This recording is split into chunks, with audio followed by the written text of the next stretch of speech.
The express is a long, heavy train. Gordon usually pulls it, but only as far as the other railway. Another engine takes the coaches from there to London. It is an important train too, and must always run whatever happens.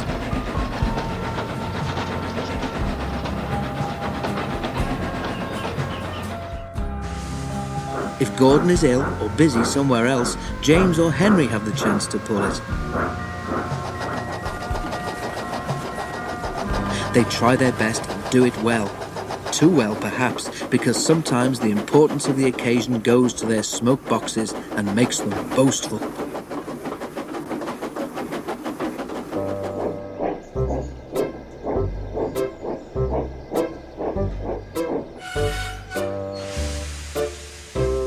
"I don't know what the Fat Controller would do without me," he said importantly in the shed that evening. "Have a care," warned Douglas. "Too much puff about yourself and you'll maybe run out of puff one day." "Pooh," scoffed Henry. "I pulled 2 trains and a failed diesel once, and the Fat Controller said I was an enterprising engine." "Aye, I mind it well," agreed Donald. "I took the goods train on, you recall, but Dougie is right. Puff goes before a fail."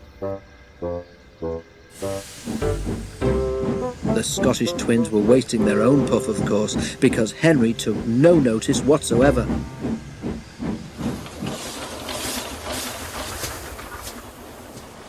A little later, the railway had to begin using a new sort of coal.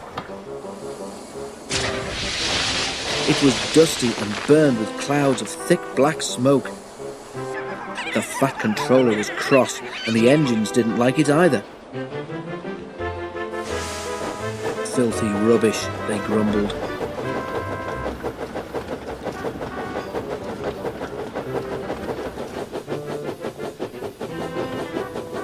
The new coal made more ash too.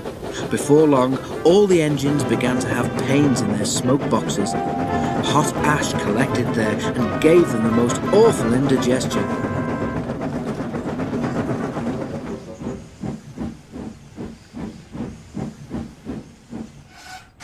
One evening, Henry felt dreadful when he got back to the shed.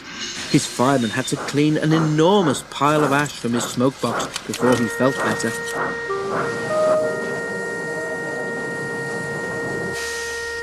But the next day, Henry could not make steam properly.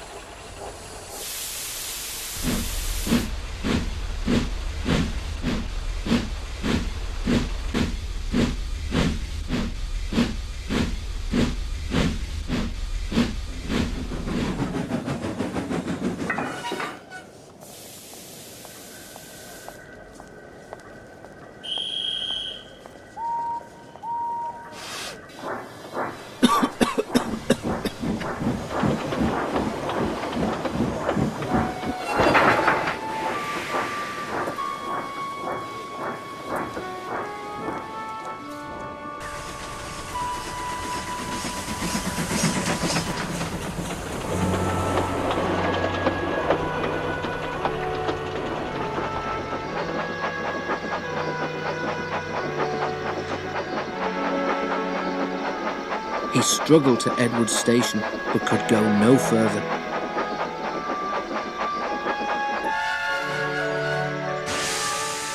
Douglas was there. "I can't breathe," Henry wheezed. "Out a puff, are you?" asked Douglas. "Then I say we didn't warn you." Henry couldn't answer.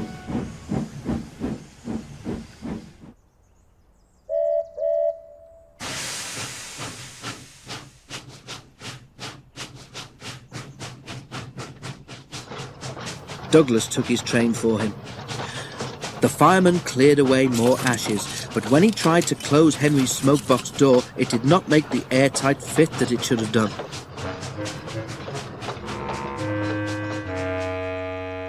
"Those hot ashes have bent your smokebox door," he said. "Air is coming in so that you can't breathe properly through your fire. But I know how we could cure that."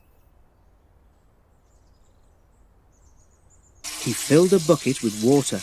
Then he fetched all the old newspapers he could find from the station bookstall. The driver helped him tear them into strips, which they soaked in the water. "What are you doing?" asked Henry anxiously. "Making something called papier-mâché," explained the driver. "When this paper is soggy enough, we shall paste it in your air leak so that you can breathe better. It won't last forever, but it will get us home." "Oh," said Henry unhappily.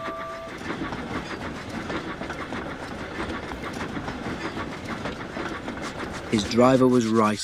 When the job was done, Henry felt much better, and even the driver and fireman were surprised how well he steamed.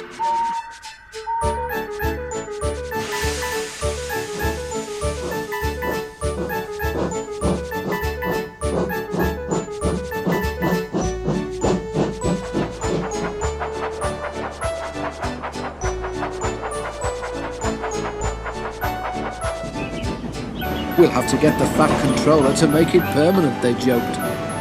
Henry went very carefully and reached the shed without mishap.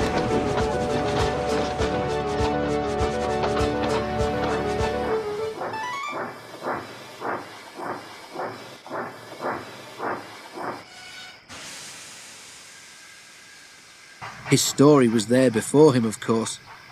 Donald and Douglas didn't say anything, but now and then made sort of breathless, puffing noises. Henry thought they must have a very odd sense of humour.